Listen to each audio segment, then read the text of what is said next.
Capitaine, opération aujourd'hui sécurité routière, prévention par rapport à nos deux roues et notamment le public visé, les scolaires, mais aussi le bressuiré, l'usager en général. Est-ce que vous pouvez commenter cette opération? Écoutez, la brigade de gendarmerie de Bressuire, en relation avec la police municipale de Bressuire, a décidé effectivement de mettre en place ce type de contrôle.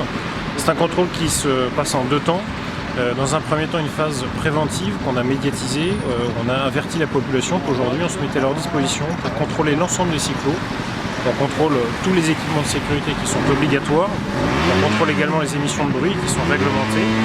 Ça, c'est le premier temps de l'opération et qui sera suivi dans le courant du mois de janvier 2015 d'une autre opération, cette fois-ci répressive, où nous dresserons des procès-verbaux sur les infractions les plus importantes et éventuellement nous immobiliserons les cyclomoteurs qui ne sont pas en état de circuler sur Bressuire.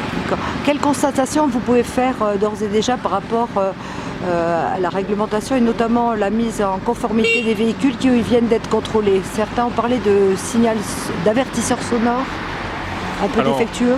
Pour l'instant, on a contrôlé une petite dizaine de cyclos.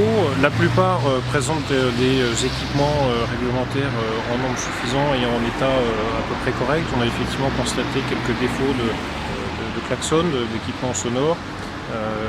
On n'a pas contrôlé tous les cyclos qu'on voit régulièrement circuler dans Bressuire, dont certains sont identifiés comme posant quelques problèmes. C'est probablement dû aussi aux conditions climatiques, puisqu'aujourd'hui il pleut, donc on a un petit peu moins de cyclos. Malgré tout, globalement les équipements sont corrects.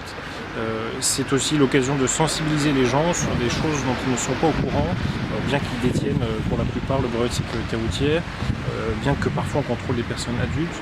L'idée, c'est aussi de délivrer un message d'information, de prévention en leur disant, en faisant un diagnostic de l'état de leur cyclo et aussi d'information pédagogique pour leur apprendre quelles sont les règles que certains ignoraient ou ont peut-être déjà oubliées. Merci beaucoup, capitaine. Je vous en prie.